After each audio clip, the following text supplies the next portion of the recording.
Things are about to get poppin' in Miami. Hello, welcome to the Ducks Confidential Podcast. I am Aaron Fentress of the Oregonian and OregonLive, and he is George Wrighster of the Unafraid Show and the CW. He is in Los Angeles. I am in Fort Lauderdale, Florida. As you can see behind me, the sun's going down. It was a beautiful day today. There's an open practice for like 15 minutes for us to watch. Media day today at the Hard Rock Stadium. And man, we're like 30 hours away from kickoff by the time we're recording this. Can't wait. How about you, man? You pumped? You ready to go? Yes, I am, but I'm also on the mend right now. You see this finger? What happened? See this finger? Dislocated that joint yesterday. How? Catching for my son. And I was the catching hand eye. You're losing the hand eye, man. You're getting older. No, bro, it was windy. It was like 20 to 40 mile an hour wind gusts, and he did not throw the younger one. He didn't throw a great spiral like it. So it was kind of ducky, and then the wind was blowing, and then it like hit my finger, dislocated that joint. I had to, and we were about 80. In? Yeah, hell yeah. Damn. Popped it back in. So they were working out. So Cam Rising is their quarterback coach, and and so they were working out together, and then I couldn't not finish the workout, but it was difficult. I still had to keep on catching. Did you go to the doctor? Get it checked out? Nah. I'll be all right. You just popped it in? I'm pretty sure it's not broken, but I can't, like, close my hand all the way.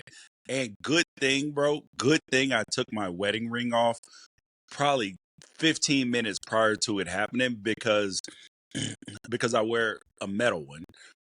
But I might have to switch back to my silicone joint because so I took it off because I don't like to catch it because, like, you never know. It'd be like playing basketball in it. Like, you break a finger, dislocate. Bro, I would have had to go to the doctor and get it cut off. Ooh, like Ronnie Lott? No. Not my finger. Oh, you mean the ring? Oh, okay. Yeah, the ring was coming off. My finger wasn't coming off. So good thing I took it off. But yeah, man, the work must be done. And they know, and they saw that Dad's finger popped out, and he popped it back in and kept on going. So how they gonna complain during the workout? You set an example. Exactly. Toughness. They know Dad about that action. Were they impressed in the moment? No, they aren't impressed. they know that Dad played in the NFL. They actually, the one who threw the ball that dislocated my finger had the audacity. Say you should have caught it? Yes. He was like, well, had you caught the ball, right? I was like, bro, if you hadn't thrown a duck, I would have been fine. Oh, I wish we had this on video. That would have been amazing. Well, I did see some spirals today at practice, yeah. Oregon practice at Brady College. I can't remember where it was. I got a question. Is Novosad still with the team or no? He was out there throwing the ball around. Yeah. Good. Go ahead and finish out the season, son. Yeah, and I guess maybe the reports that he's going to Kentucky are not guaranteed. That seems to be the scuttlebutt out there. Someone might have asked him, but I wasn't there. So here's the thing I like is that so he's going into the portal.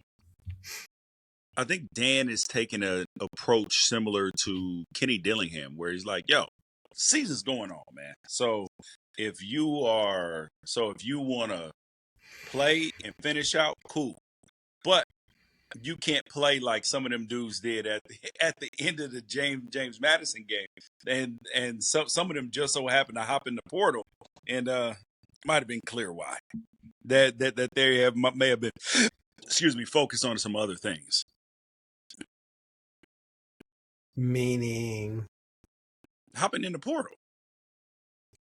You mean they were focused on the portal before the game? Yeah. And the game was a blowout, like we talked about, and then all of a sudden it's like, oh well, I'm just chilling. I don't want to get hurt right now, and they put out a stinker. That's the excuse now. That's the new excuse. No, there's no excuse. There's no excuse. But sometimes there are some legitimate reasons. But there are no excuses. Yeah, they were going to lose anyway. All right, let's get to this game. Okay. First of all, practice. We can watch them stretch. Basically, I mean, like right when the good stuff started, it was like, okay, media got to get out of here. So then we got ushered out of the stadium, which is fine with me. I remember watching practices back in the day. It was cool watching practices, but when Chip closed them in 2011 before LSU, I complained about it journalistically, but personally, not having to stand around practice for 2.5 hours was kind of cool. So, but Dante Moore threw some nice warm up spirals, and he didn't let you stay for the whole practice. Dang, that's messed up. Who? Chip? No, Dan. Nah, I asked. I was like, "What's up, homie?" He said, "Nah, I can't do it." Think you would have let me stay? Nah, he said, "Who are you?" I just do it. He said, "Who are you?" Do I think he would let you stay? Probably. Yeah, he would have let me stay. Probably. Because all right. So he likes me better than you. It's fine. I would, if I was affiliated with Oregon, I would like you better than me too. there's no problem with that on my end. All right. So Evan Stewart was not at practice. He's listed as out. Do you think it's possible he plays in Atlanta if the Ducks make it, or do you think this is not a thing that's going to happen? And should he even come back? I thought it was going to happen, but there's a reason why. There has to be a reason why he went from questionable to out this week. Now, he was asked if there was a setback, and he said no, I believe. Yeah, that doesn't mean that there's a setback. That could be like some swelling. It could be, just don't generally feel right. Like just anything. Or that we don't know how to work you back into the rotation. Like, let's just put you on ice for the rest of the year. In case we have some injuries, be ready. Yeah, there you go. That's always possible. Like, I mean, think about the last time Oregon played in the national championship. You ended up with Darren Carrington getting suspended. You ended up with Devon Allen tearing his knee up on the kickoff. Yes, on the opening kickoff. And there was one more injury too. Yeah, so there was one more injury too. So you ended up with, and it might have been prior, but either Efo way, was hurt, but not receiver. Yeah. So you ended up with 3 significant injuries.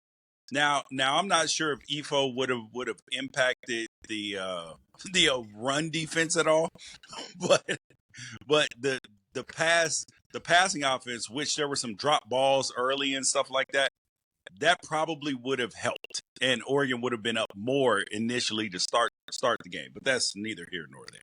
Possibly. Charles Nelson had a big drop, and Dwayne Stanford had a big drop early in that game. Correct. Yep. All right. That was 11 years ago. That was the very first playoff game ever played, and the Ducks won it. Can they win their second playoff game on Thursday against Texas Tech?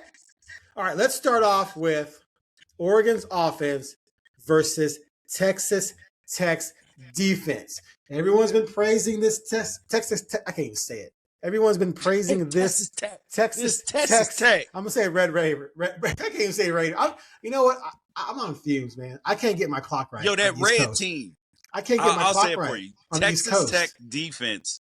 The Texas Tech defense versus the Oregon offense. There you go. I really have trouble on the East Coast when I go to the East Coast because I stay up later because it's East. I'm still on West Coast time, but then I got to get up early. So if I get up at 10 o'clock here, that's 7 o'clock back home. But if I only went to sleep till 5 o'clock here because I was 2 back home because I'm a night owl, then I'm screwed. So it's kind of messed with me a little bit. So I do feel fatigued. But anyway, the Texas Tech Raiders defense has been hyped to the hilt this season. Can the Ducks get it done against this team? Because they're going to be coming after Dante. They got some pass rushers. They got some great linebackers. Can they disrupt the run game? Can they disrupt Dante? What say you? Okay, so here's the thing. Oregon's offense. You're looking at a team that has accumulated over about 6,100 yards this year. About almost 470 a game at 7.25 yards per play, which is top 5 in the country. Dante Moore, Noah Whittington, Malik Benson. We know about, the Corey Moore, Jordan Davidson. Jordan. And this, It's Jordan, not Jordan. yeah, It's spelled Jordan Jordan, David. but it's Jordan. Yeah. Yeah, Jordan Davidson. We got the Joe Moore runner-up, back-to-back Joe Moore runner-up offensive line. A third down offense that's over 48%, doing really good job in the red zone against a defense that is really good. They have some very good players. Jacob Rodriguez finished in the top 6 of the Heisman. Yep. Yeah, he's the heart of the defense. David Bailey leading the nation in sacks at 12.5. Bryce Pollock, 5 interceptions. And then Braden Jordan, another safety that they have. They are, I think, the best, either best or second best in third down defense at 30%, bro. This is a very, very good defense. But they also have not faced, like when you look at the actual stats, they have not faced top offenses all year. They have not faced out. Yes, BYU? Yes, there are. Huh? BYU is not a top. They're not a top 20 offense in college football. But even when you get teams like TCU, Baylor, who put up a lot of yards, they've done a very good job.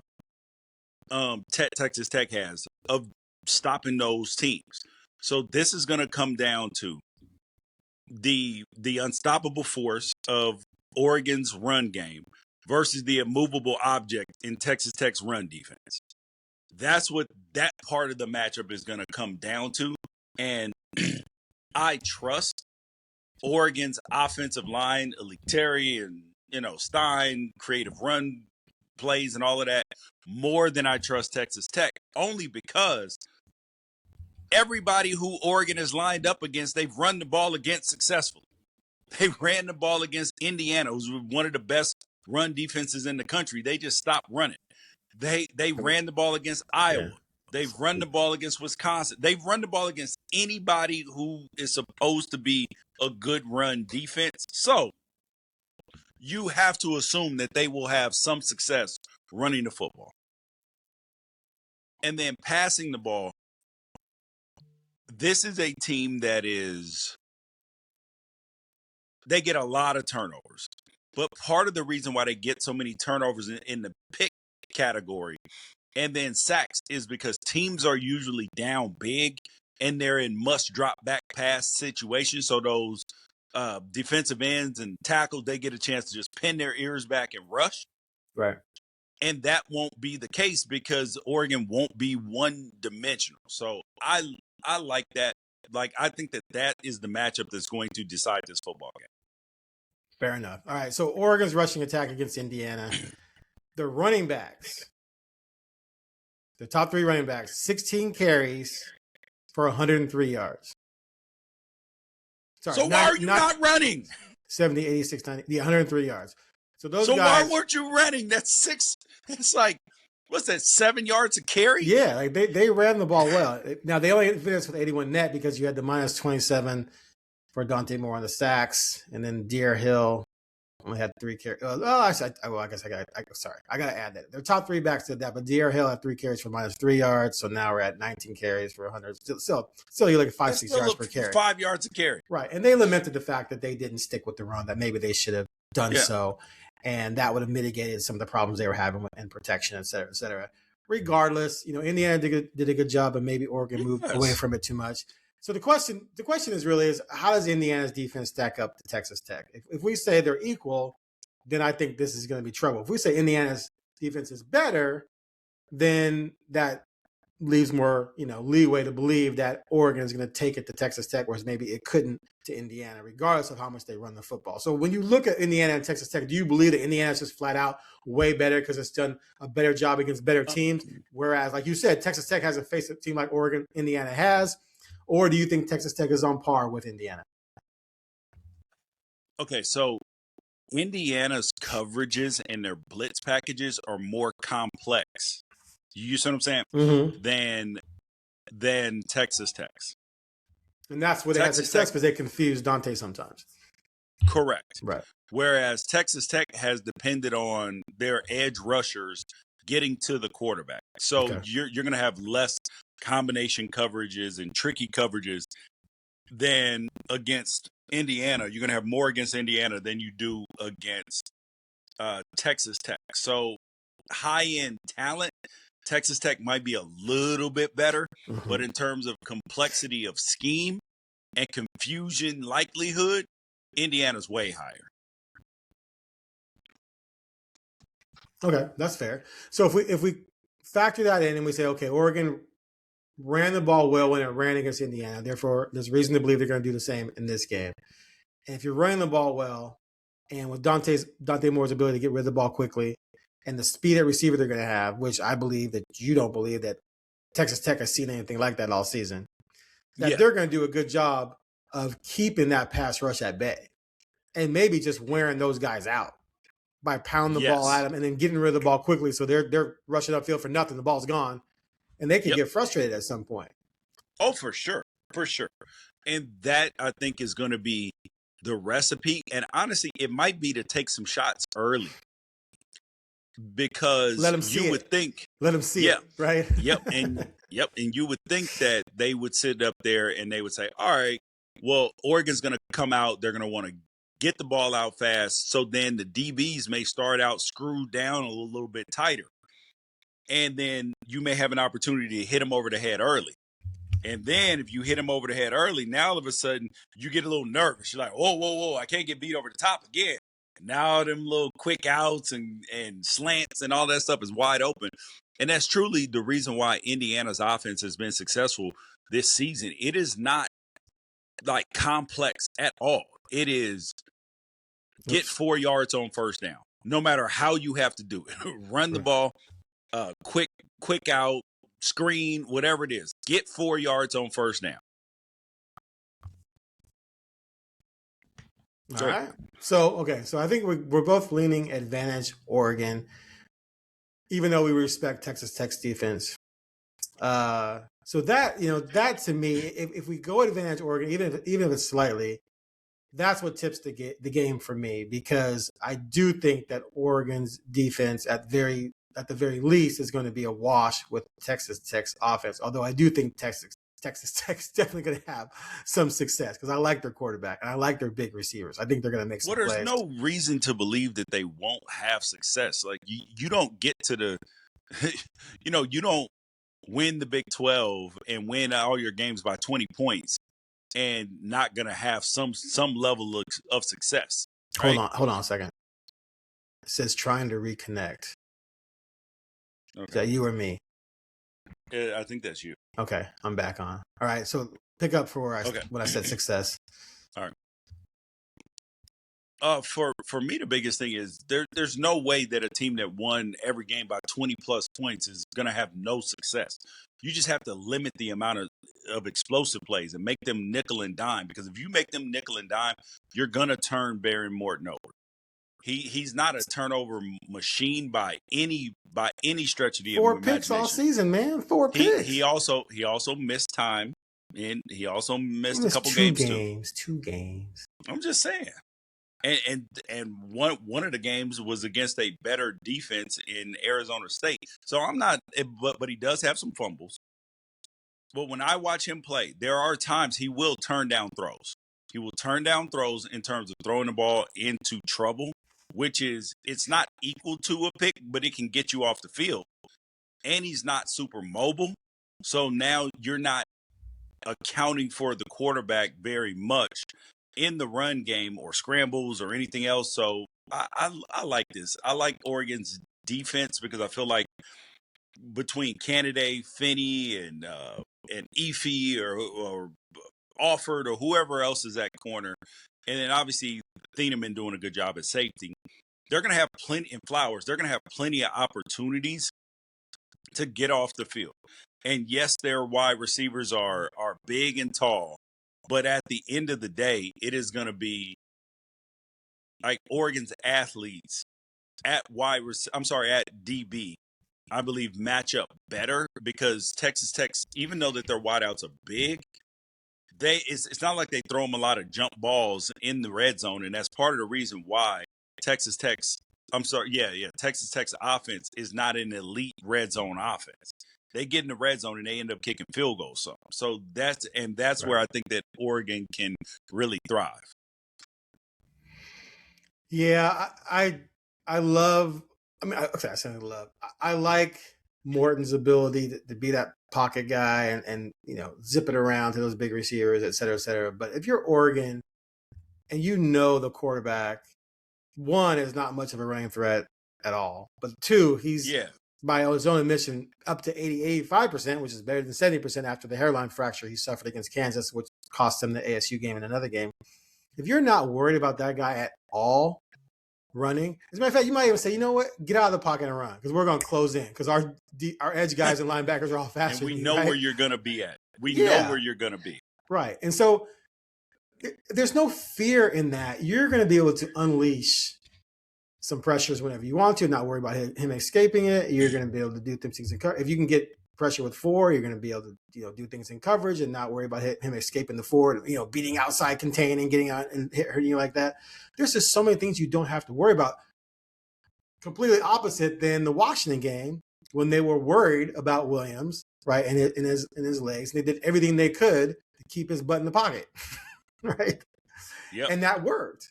He made some plays, but in the end, he threw up some bad plays, and it stymied their offense. They even gave up the run a little bit. You can run a little bit if you want to on us. So you take that in this game with this kid. He's a better passer probably from the pocket, but the lack of a threat in this day and age, you better be super elite back there. We're like, you're going to throw for 400. You're going to throw for close to 400 with 6 touchdowns. And so you're not even worried about it. You have to go old school Marino almost. But if you're good but not great and you can't move in this day and age of college football, and I'm Oregon with all those athletes and the ability to lock up man-to-man with my big corners and my good safeties, I'm not that scared. Am I wrong? Yeah. No, I would agree with that. We are on the same page about this, but this also ratings going down. But this is People also logging football. Out. These two agreeing and stuff. I'm not watching this garbage. No. That's where the controversy is us agreeing. So yeah, I'm just excited about this game. I think the Ducks win by 2 touchdowns. By 2 scores.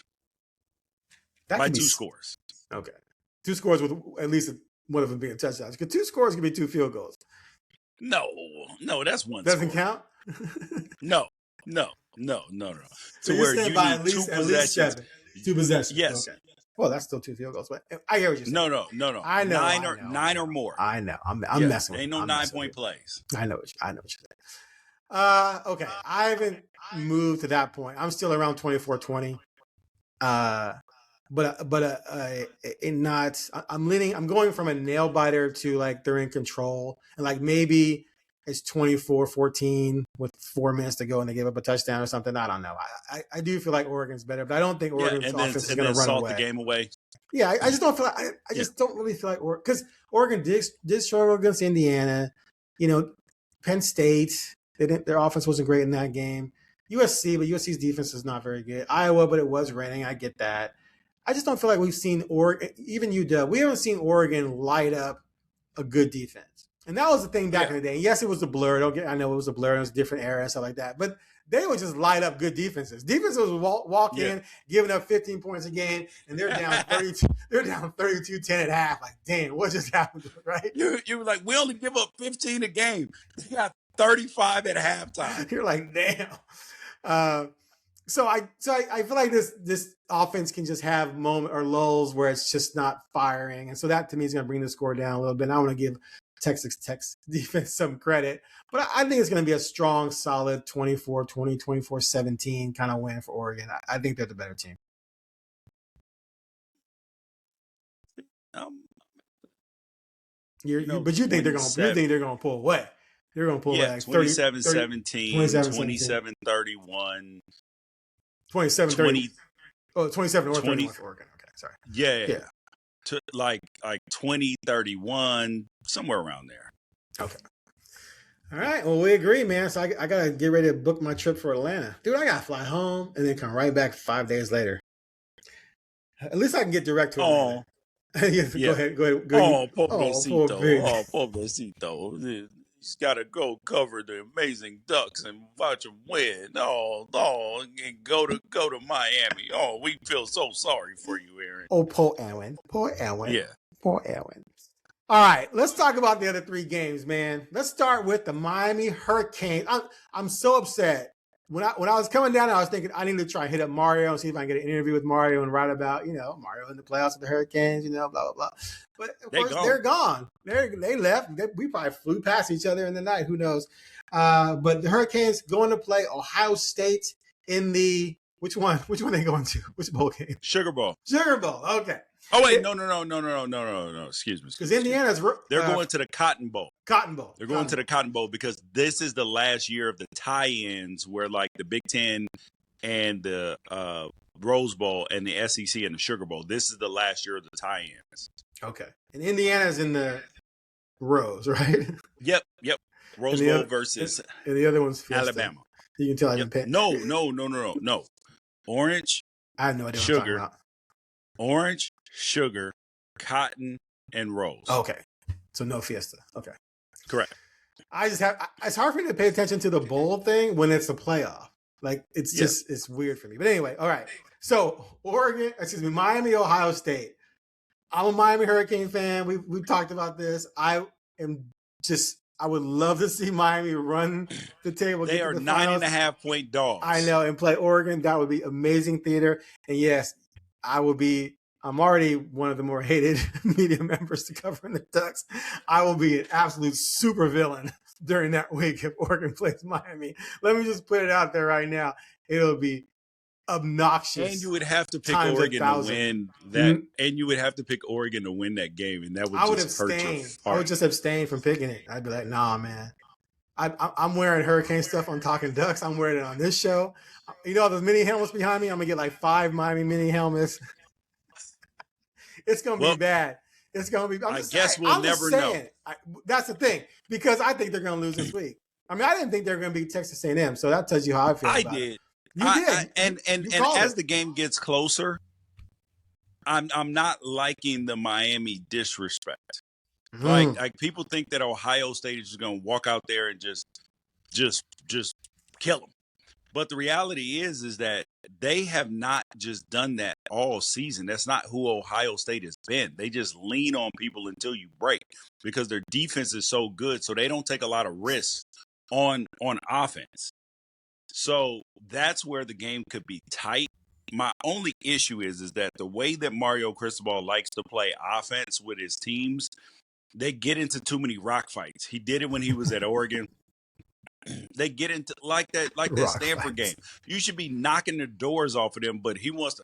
We got to out physical them, and sometimes you got to dink and dunk and use your pass game to open up the run game. And he wants to impose his will on people, and sometimes when you do that, the game script doesn't like you, and then all you need is one bad penalty, one miraculous catch, one drop ball, one tip pass, and now all of a sudden you got an L on your hands. The crazy thing is that it actually worked last week against A&M, because in the fourth quarter when they finally broke through and scored a touchdown, it came from what? The run. They broke a long run. It worked sometimes. It worked sometimes. It worked when it was 3-3 though, right? Yes. They weren't down. But that's the thing is it didn't have to be 3-3.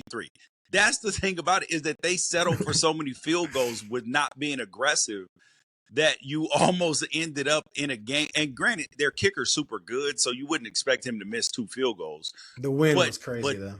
Yeah. But when the wind is crazy, you got to be aggressive and go for it. Yeah. But instead, no, let's go kick another field goal. Damn it, we missed. Well, we're down close again. Kick another field goal. Damn it, we missed. And it's like, bro, just go for it. Go for it. It was like 4th and 2 on some of them. You just got to just be aggressive, especially when the circumstances dictate it. Yeah. Okay, so Carson Beck, though. He might throw 3 picks in this game. See, that's my thing. And that's what scares me, is that when the pressure's on against that defense, it just feels like it's just a pick waiting to happen. Yep. And 100%. And that's why I think that's why I believe that Ohio State wins. It is going to be Ohio State's defense that wins this game, not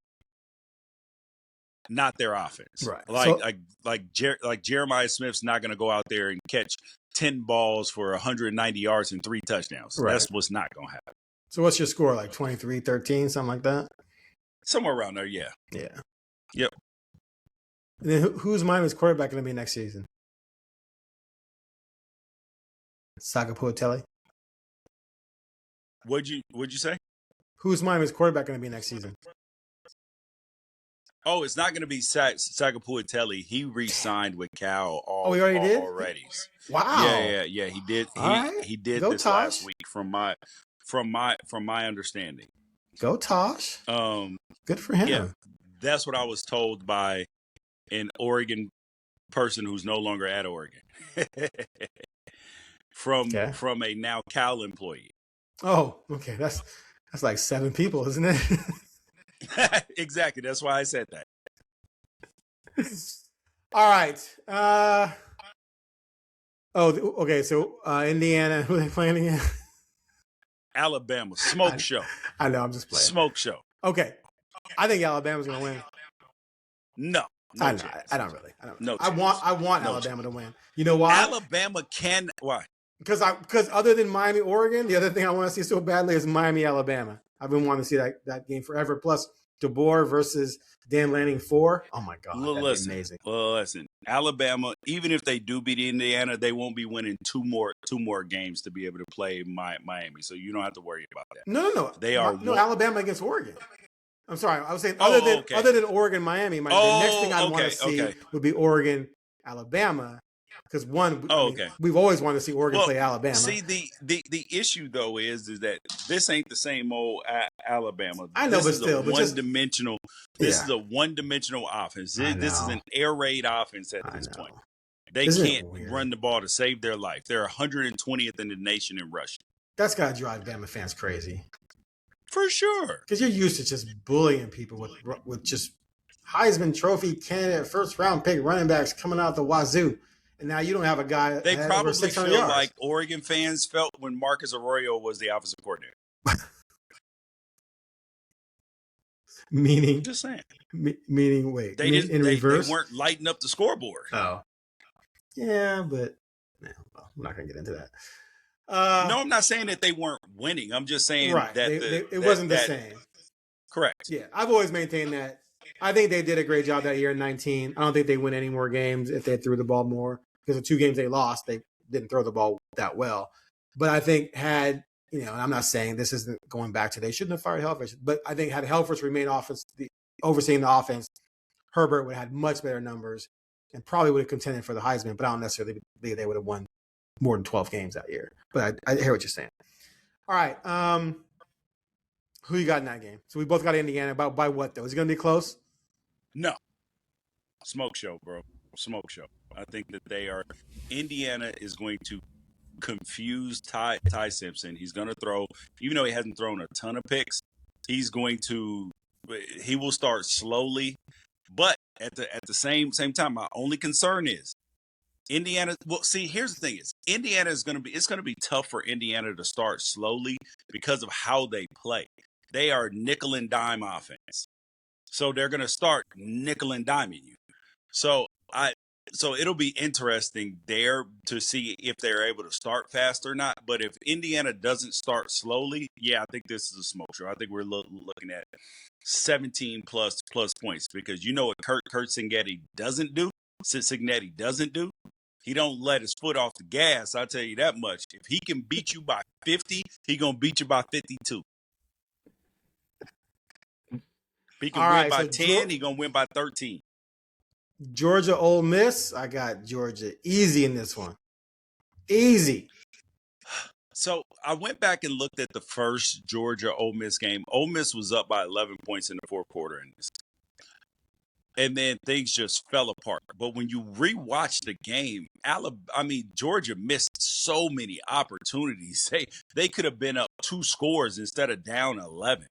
And then Ole Miss just fell apart. But I think that Trinidad Chambliss talking about already, hopping in the transfer portal, the LSU, Ole Miss, poaching players thing that they got going on. I think it's just too big of a distraction against a team that's peaking at the right time. And this is why I still believe you should just let the coach, let him finish it out. Nope. Sorry. Nope. You don't want to be. Oh, but this fool is supposedly showing up at the Sugar Bowl with the governor of Louisiana. Talking about Lane Kiffin. Psychological warfare. He needs to stop. It's like somebody needs to be like, hey, you need to be an adult. You are the adult. Stop doing stuff. I mean, is he? He is an adult. Whether he acts like an adult is two different things. So where's Chambliss going? Is he going to LSU? Probably. Where else would he go? Maybe Miami. I'm worried, as you can tell. Okay, so I promise you, Miami does not have to worry about finding a quarterback. It'll just be if it's a go. Okay, so let's say their quarterback is going to go to LSU. So one of the biggest concerns about having Lane Kiffin stay around is that he's going to poach players. You don't have to be there to poach players. So if you let him finish coaching, you have the best chance to win. You keep everything together. Yes, he's leaving. Yes, he's probably going to take some players. If you don't want to be here, GTFOH. But do not let the dough-knob hit you where the good load split you. But, George, you're in the playoffs.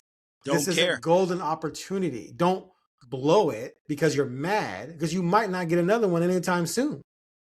So keep it together. Say, okay, well, he's moving on to LSU. LSU's a better program. It's a bigger program. We can't blame him. He built us back. Let me finish. He built us back up, right? He took us to places that we weren't necessarily considered, even good enough to get to in the SEC of all places. We're here. Let him finish the job, and then whatever happens, happens. Instead, you make it a big giant bleep show, and now you're probably going to get squashed by Georgia, and then people are going to leave anyway.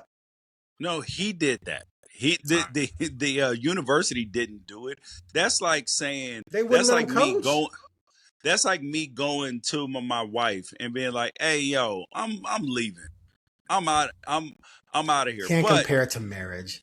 Come on. But I want to stick around for Christmas. Can't compare it to marriage, dude. Come on. It'll be like sayonara. It's the same thing to me. It's not even close to the same thing. I'm paying you $11 million. We married. Okay.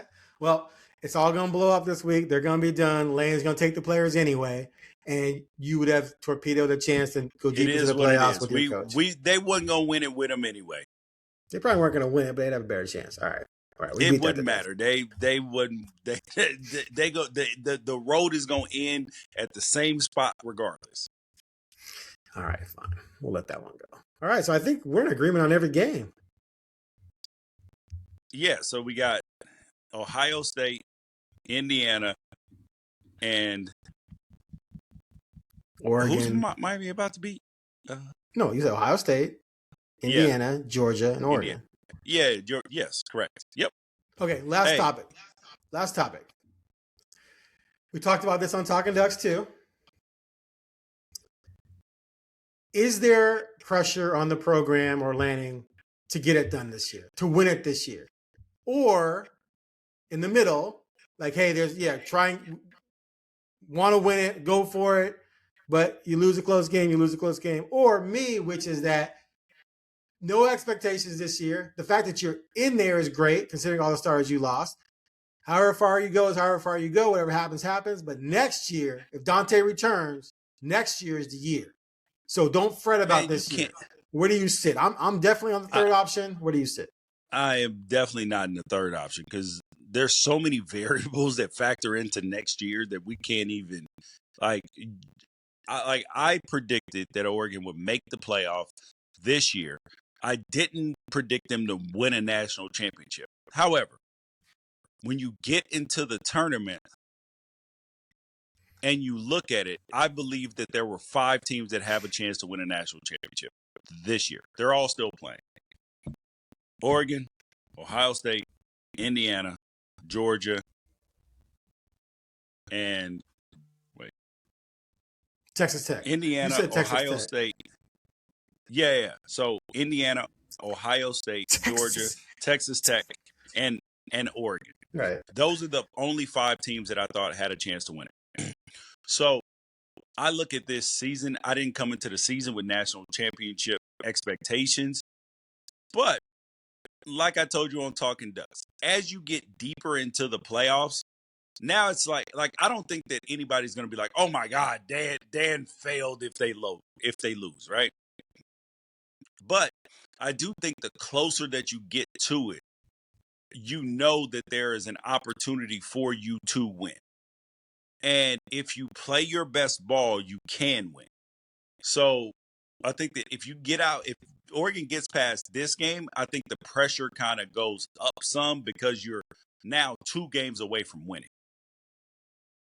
Like I don't think that it's like last year with Ryan Day where it was like championship or bust because they spent everything in the transfer portal and everything else. And then they lost to Michigan. I don't think it's championship or bust. But I do believe that winning 2 playoff games, that would kind of put you in a good territory. But then pressure ratchets up because it's like we're so close. Now we can win, and that changes fan expectations. All right. If you say so. I mean, I don't think it'll be a stain on the program if they don't win a national championship. But I do think, let's say they get to the national championship and lose. That is just going to exacerbate the national talking points about, oh, they can't win a championship. They always fail in the big one. You see what I'm saying? So, so that's why I'm saying that the pressure goes up the deeper that you get. Yeah. No, I hear what you're saying. I just think that with this team, that it's a good team, but to me, it's not a national championship caliber team. And so if you don't win it, you had a great season. The fact that you were even in the dance, like you were here, you're sitting there 12-1. Your only loss is the number 1 Indiana. You're in the playoffs again and into what I consider being a transition year. And if Dante Moore comes back next season and you build around him properly, next year you're going to go into the season, I think, a much better team and looking like a squad that definitely could win. Here's the thing: if they win this game and then lost to Indiana, and then Indiana wins the national championship, it ain't quite that bad. Other than the fact that Indiana won a national championship before Oregon. Yes, that's bad. Exactly. Dude, that stinks. Yes. Like, that sucks. See, you see what I'm saying? No, that sucks. I'm not going to lie. You see what I'm saying? Yeah. You see what I'm saying? On that part, I get it. Because like, you're Oregon, you've been grinding. It's one thing if Bama, LSU, Ohio State, right? Auburn even beat you. And Auburn, you jumped the line. And then all of a sudden, Indiana, not in basketball, Indiana football? Yeah. Came and won the national championship. That's why you can't have Texas Tech beat you. That's why you can't lose to Texas Tech, because it's the same situation. Line jumpers. Well, yeah, and the thing, the thing with Texas, I cannot say it. The thing with the Red Raiders, dude, I need some sleep. The thing with the Raiders is that they're just getting started too, because I'm actually writing about it right now. They're a Matador club, raised $55 million.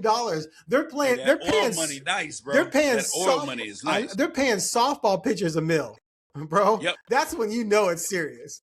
Yes, they stole a girl from Stanford last year. Yep. And National Player of the Year. And then they made the college softball World Series for the first time ever. And then they went out and stole UCLA's pitcher this offseason. Oh, they got another one?